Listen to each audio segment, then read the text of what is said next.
Have you ever thought that something as healthy as an avocado could actually be working against your health? It sounds surprising, even a little unsettling. But it's true.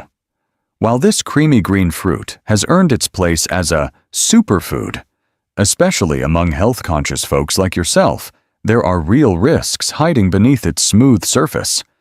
Risks that most people never hear about.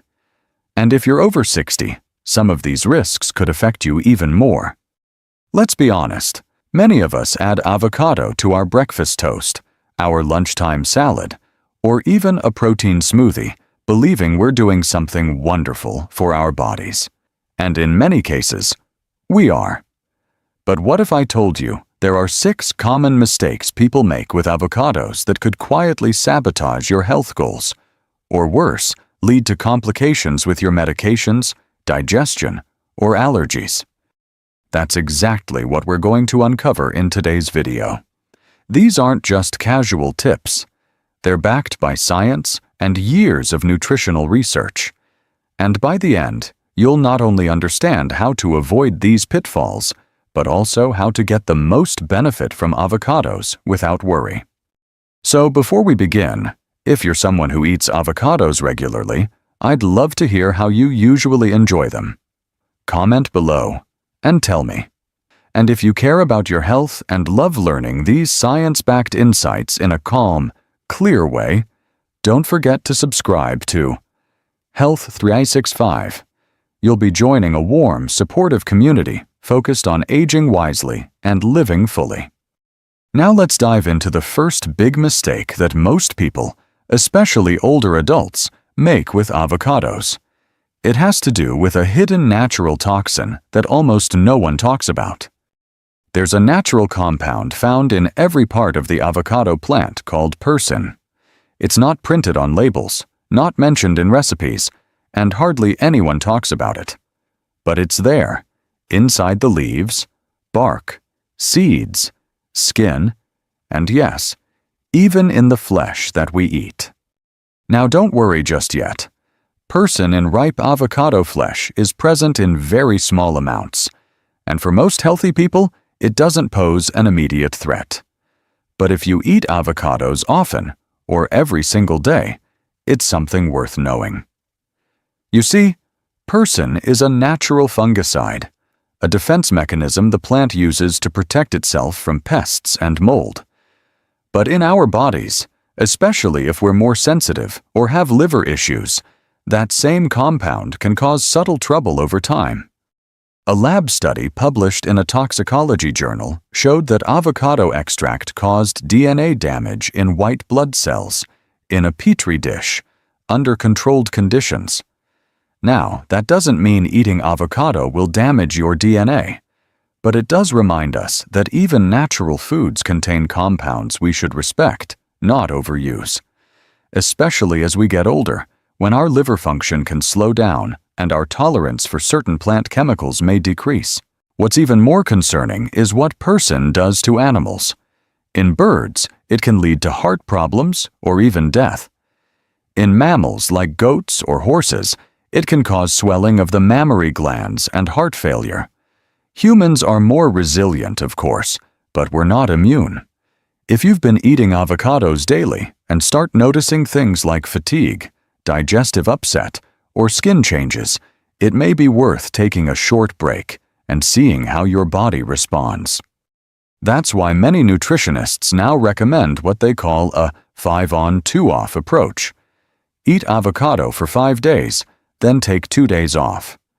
It gives your body a chance to process and recover, especially if you eat other foods that also contain plant compounds. In short, even something as healthy as avocado deserves balance and awareness. We'll talk about another surprising avocado danger in just a moment, and it's one that's quietly causing weight gain in people who thought they were eating clean. Now, let's talk about another trap that sneaks up on a lot of health-conscious folks: calories. Yes, avocados are full of heart-healthy fats, fiber, and important nutrients. But they're also surprisingly calorie-dense, and that can quietly sabotage your health goals, especially if you're watching your weight. blood sugar, or heart health. Here's the truth. Most people don't realize one large avocado contains about 320 calories. That's more than a full bowl of pasta or 2 slices of pizza. Yet, many of us treat avocados like a free food.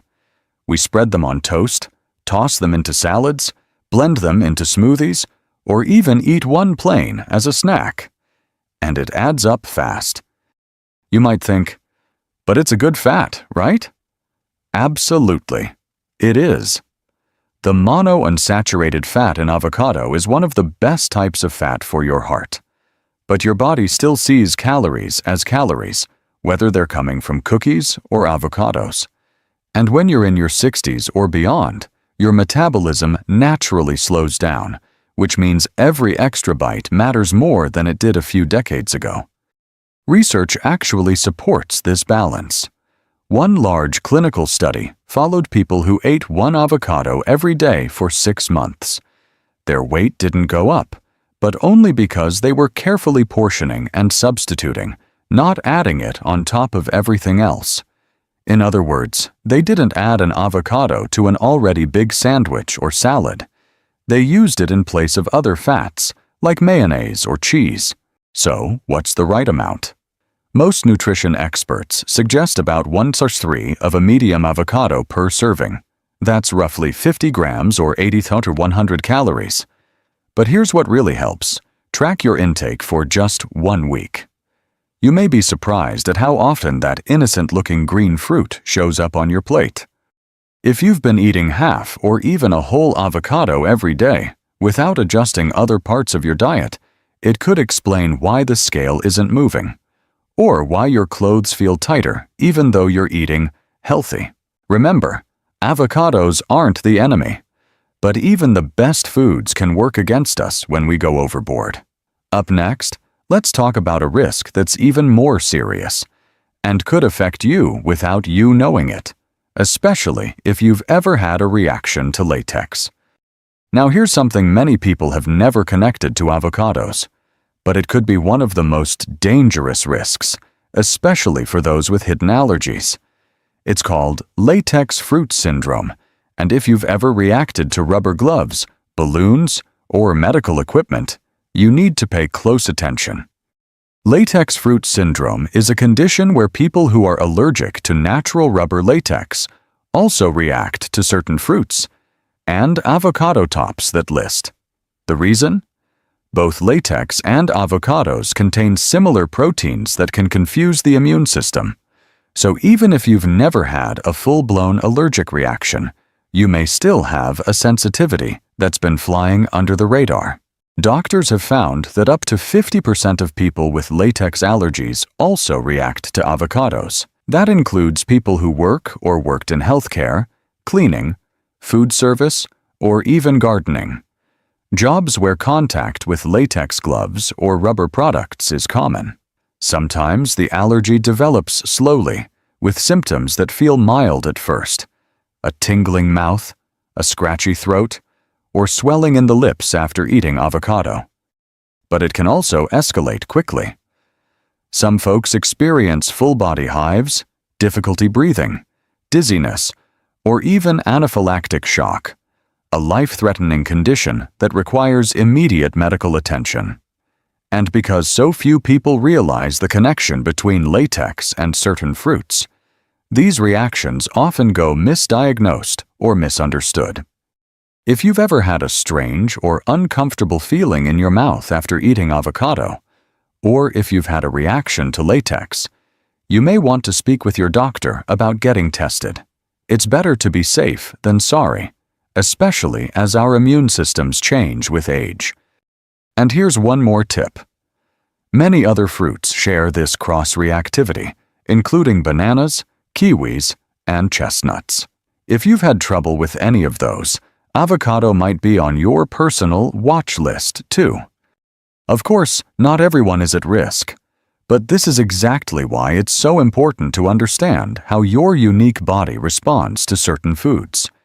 What's safe and healthy for one person can be risky for another.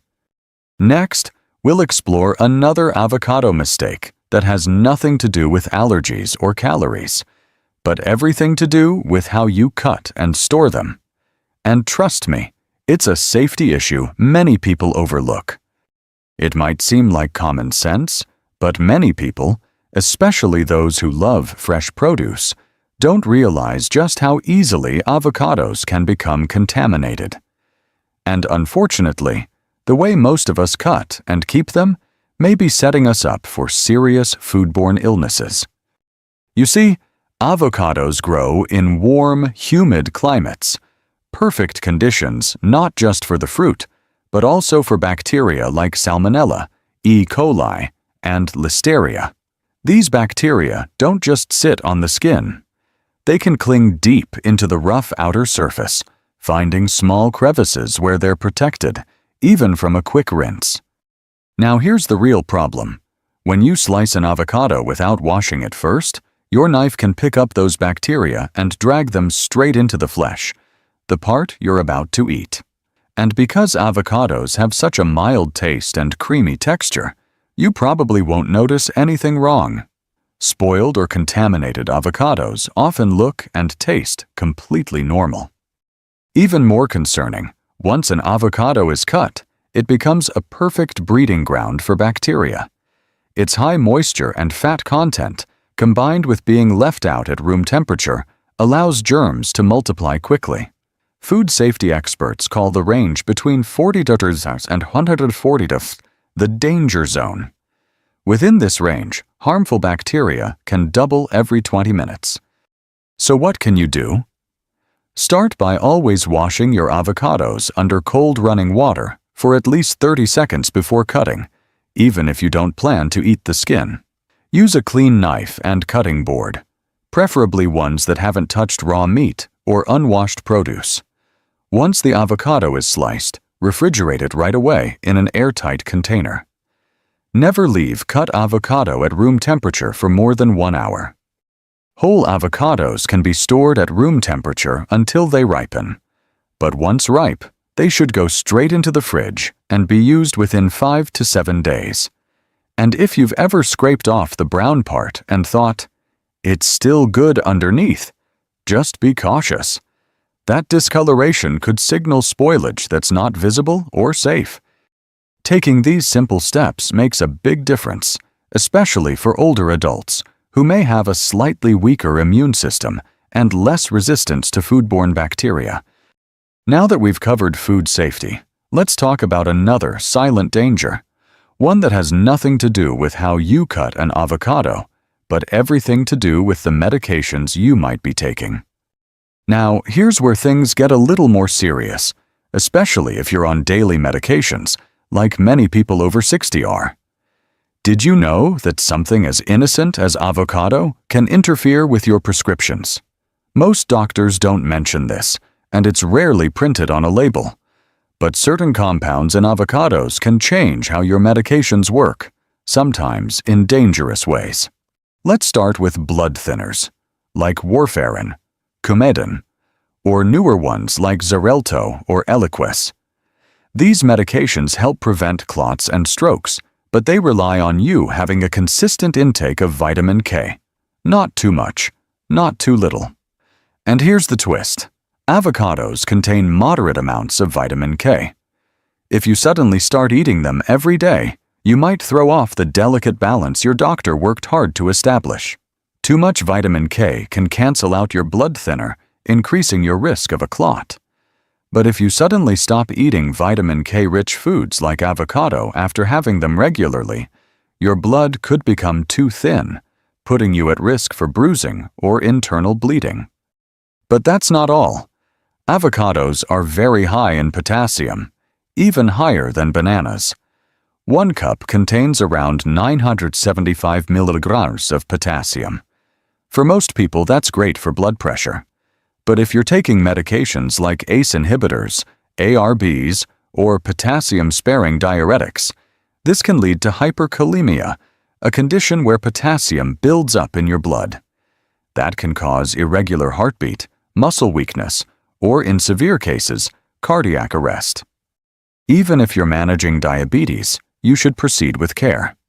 The fiber in avocados can slow down absorption of some oral diabetes medications, potentially making them less effective.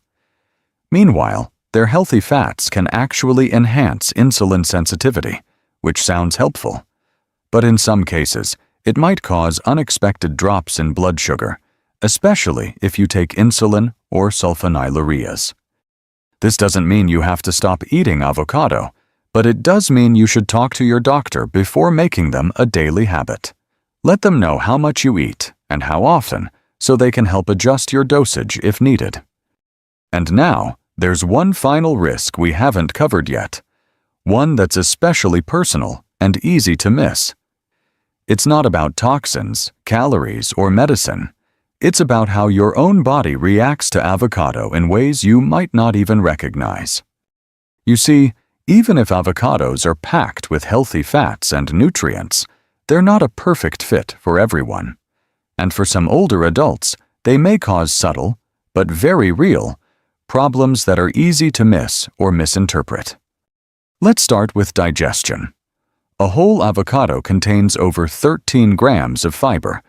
That's a lot for one sitting, especially if your digestive system has slowed down a bit with age. For people who aren't used to eating a lot of fiber, or who deal with sensitive stomachs, IBS, or sluggish bowels, this can lead to bloating, gas, cramps, or even sudden shifts between constipation and diarrhea. And it's not just the fiber. Avocados also contain sorbitol, a type of sugar alcohol that falls under the FODMAP group, a group of compounds known to cause digestive trouble for those with irritable bowel syndrome, IBS, or small intestinal bacterial overgrowth, SIBO. Even a few spoonfuls of avocado can trigger discomfort that lasts hours or even days for those with FODMAP sensitivity. Some folks also react to the histamines in avocado, especially when the fruit is overripe. If you've ever felt itchy, flushed, headachy, or noticed skin rashes after eating avocado, you may be dealing with histamine intolerance, which becomes more common as we age. Then, there's something called oral allergy syndrome, a mild allergic reaction that happens when your body mistakes proteins in avocado for pollen allergens like birch or ragweed. You might feel a tingling or itchy mouth, lips, or throat. It's usually mild, but it can be uncomfortable and confusing if you don't know what's causing it. And here's the kicker. Some people, due to their genetics, don't process fats or plant compounds like persin as efficiently.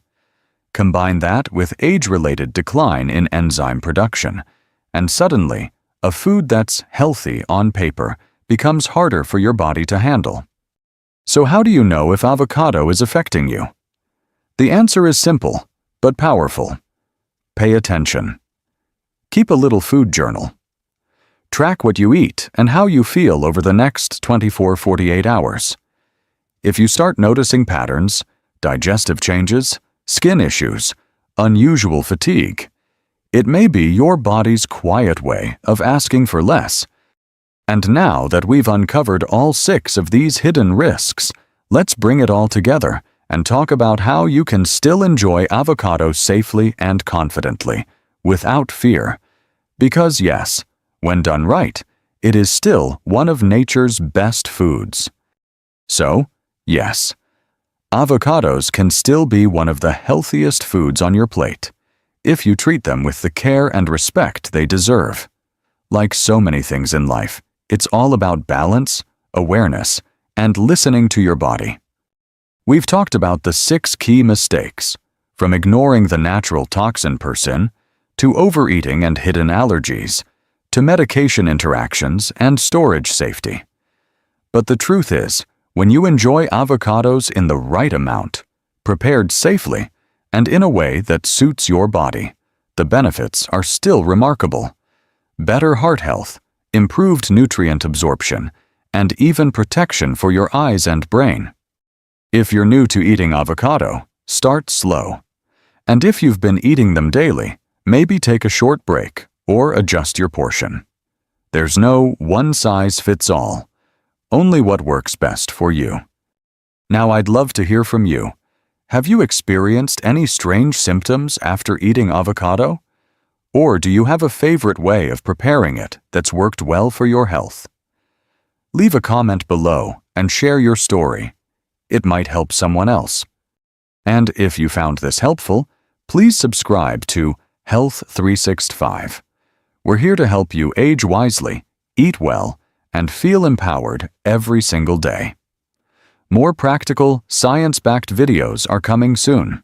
See you in the next one.